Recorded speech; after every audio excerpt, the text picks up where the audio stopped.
Hello students, आज की इस वीडियो में हम पेलेमॉन में पाए जाने वाले एक्सोस्केलेटन के बारे में स्टडी करेंगे। पेलेमॉन, जिसका कि कॉमन नेम प्रॉन भी है, उसमें एक एक्सोस्केलेटन या बाह्य कंकाल उपस्थित होता है।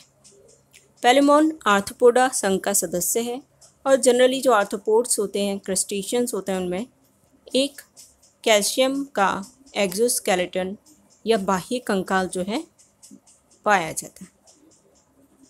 आगे हम देखते हैं कि ये जो बाह्य कंकाल है इसके क्या क्या फीचर्स होते हैं और इसके बाह्य कंकाल को किन भागों में बांटा जाता है। तो ये जो एक्सोस्केलेटन या बाह्य कंकाल है पेलेमॉन का, प्रॉन का, उसकी पूरी बॉडी पे प्रेजेंट होता है। यहाँ तक कि जो अपेंडेजेस हैं, उपांग हैं, उन पर भी मौजूद होता है।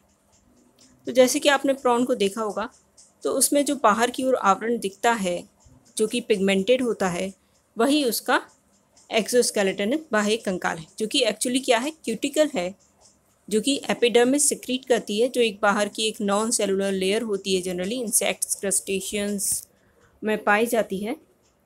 तो वो जो क्यूटिकल की लेयर है उसमें काइटिन का डिपोजिशन होने से जो वो लेयर है वो एक एक्सोस्केलेटन बन जाती है, एक बाह्य कंकाल का रूप ले लेती है और प्रॉन की और अपेंडेजेस की जो उसकी बॉडी है, अपेंडेजेस हैं, उनकी प्रोटेक्शन करती है। इसी क्यूटिकल में क्या होता है, लाइम सॉल्ट्स यानी कैल्शियम के जो सॉल्ट्स हैं और स्क्लेरोटिन जो कि एक प्रकार का प्रोटीन है, पिगमेंट की तरह यहाँ पर काम करता है, डार्क ब्राउन कलर का होता है, इन दोनों का भी डिपोजिशन या जमाव होता रहता है। तो इस प्रकार ये जो क्यूटिकल है वो हार्डन होती जाती है, यानी और भी ज़्यादा कठोर होती जाती है।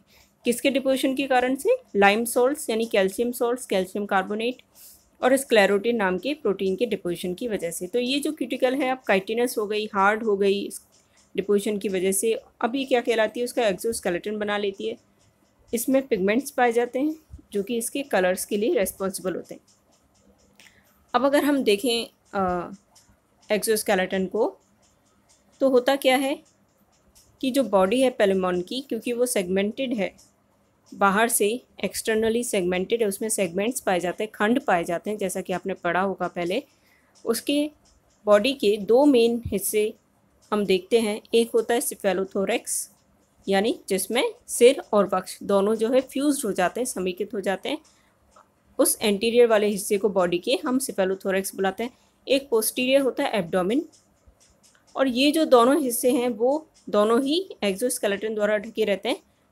लेकिन एब्डोमेन वाले हिस्से में ये जो बाह्य कंकाल है वो कई सारी प्लेट्स के रूप में होता है, अलग अलग प्लेट्स पाई जाती है, उन्हें हम स्क्लेराइड्स कहते हैं। ये जो स्क्लेराइड्स होते हैं, अलग अलग प्लेट्स हैं जो एक हर एक खंड को अलग अलग एक प्लेट जो है ढक रही है, आवरण प्रदान कर रही है, उसका कंकाल बना रही है। तो ये जो प्लेट्स हैं ना, स्क्लेराइड्स कहते हैं, और ये आपस में जो है आर्थ्रोडियल मेम्ब्रेन्स के द्वारा जुड़ी रहती हैं। आर्थ्रोडियल मेम्ब्रेन क्या है, वो भी क्यूटिकल ही है, लेकिन वो सॉफ्ट है, थिन है, उसमें कैल्सिफिकेशन नहीं हुआ, यानी कैल्शियम सॉल्ट्स का डिपोजिशन नहीं हुआ, इस वजह से वो अब भी सॉफ्ट है, थिन है। तो ये आर्थ्रोडियल मेम्ब्रेन्स स्क्लेराइड्स, जो एडजेसेंट स्क्लेराइड्स होते हैं, जो पास पास में जो स्क्लेराइड्स होते हैं उनके बीच में पाई जाती हैं। उससे क्या होता है, जो मूवमेंट है वो फ्लेक्सिबल रहता है। तो अब हम आगे देखते हैं कि जो फेलोथोरैक्स है उसके स्क्लेराइड्स के बारे में और जो एब्डोमेन है उसके स्क्लेराइड्स के बारे में। तो एक्सोस्केलेटन को, बाह्य कंकाल को, यहाँ हमने दो भागों में विभाजित कर दिया। एक वो बाह्य कंकाल या वो स्क्लेराइड्स जो कि सिफेलोथोरैक्स वाले हिस्से में पाई जा रही हैं, और एक वो स्क्लेराइड्स जो कि एब्डोमेन वाले हिस्से में पाई जा रही है। पहले हम देखते हैं सिफेलोथोरेसिक स्क्लेराइड्स। सिफेलोथोरैक्स जो रीजन है बॉडी का प्रॉन की, उसमें सिर भी आता है और वक्ष वाला हिस्सा भी आता है, दोनों यहाँ पे जॉइंटेड हैं, समेकित हैं। जो सिर वाला हिस्सा है उसमें देखा जाए तो 5 खंड होते हैं और थोरैक्स वाले में 8। तो यहाँ पे जो सिफेलोथोरैक्स रीजन है उसका जो एक्सोस्केलेटन है, उसकी जो बाह्य कंकाल है, वहाँ पे क्या होता है, सभी स्क्लेराइड्स जो है मिलकर एक सिंगल प्लेट बनाती है, एक सिंगल बाह्य कंकाल बनाती हैं, जिसे डॉर्सल शील्ड बोला जाता है। तो ये डॉर्सल शील्ड क्या है, डॉर्सल शील्ड जो है वो सिफेलोथोरैक्स वाला जो हिस्सा है प्रॉन का, उसका बाह्य कंकाल है, क्योंकि वो एक ही प्लेट के रूप में पाया जाता है। वहाँ की जो जितनी भी स्क्लेराइड्स थी वो सब फ्यूज़ होके एक ही प्लेट बना रही हैं, उसको हम डॉर्सल शील्ड बुलाते हैं। इस डॉर्सल शील्ड में भी दो हिस्से हैं, जो हेड वाले हिस्से को कवर कर रही है, सिर वाले हिस्से को सुरक्षा या आवरण प्रदान कर रही है, वो वाली जो डॉर्सल शील्ड का हिस्सा है वो डॉर्सल प्लेट कहलाता है। ये जो डॉर्सल प्लेट है ये सिर के ऊपर एक प्रोसेस के रूप में पाई जाती है जिसे हम रोस्ट्रम बुलाते हैं। ये रोस्ट्रम जो है पार्श्वीय रूप से चपटा होता है और सेरेटेड होता है। सेरेटेड यानी उसमें दांतें या दंतें पाई जाती हैं, दांतेदार होता है। तो रोस्ट्रम क्या हो गया? डॉर्सल प्लेट का आगे वाला वो हिस्सा जो कि सिर के ऊपर एक प्रोसेस के रूप में मौजूद होता है। इसके बाद बात करते हैं डॉर्सल शील्ड के पीछे वाले हिस्से की, जो कि थोरैक्स जो वक्ष वाला हिस्सा है उसको कवर प्रदान कर रही है। वो क्या कहलाता है आपका? वो कहलाता है आपका कैरापेस।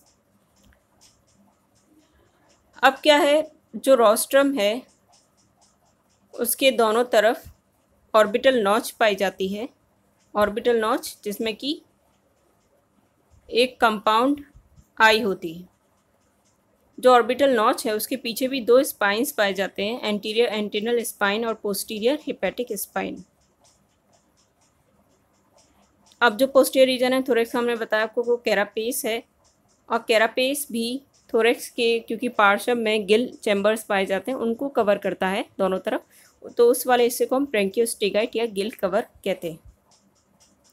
अब इस डायग्राम में आप देख सकते हैं ये कैरापेस है और ये रोस्ट्रम। ये ब्रैंकियोस्टेगाइट है जो कि गिल चैम्बर्स को कवर कर रहा है। ये एब्डोमिनल हिस्से के स्क्लेराइड्स हैं।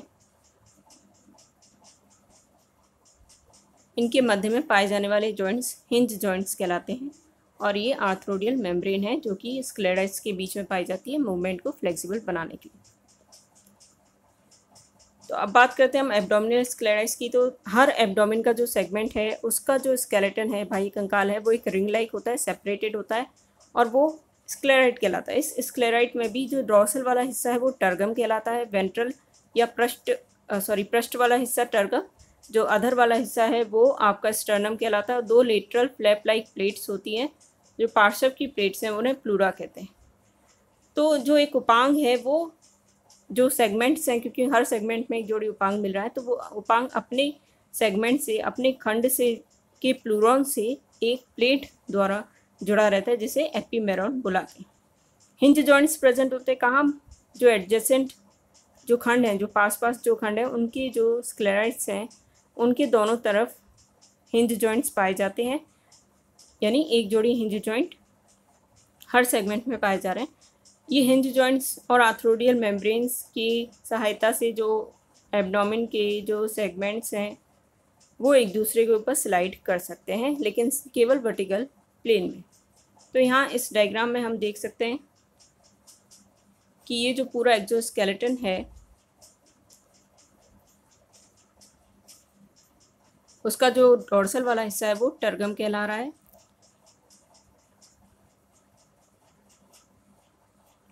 और ये जो नीचे वाला हिस्सा है वो स्टर्नम है।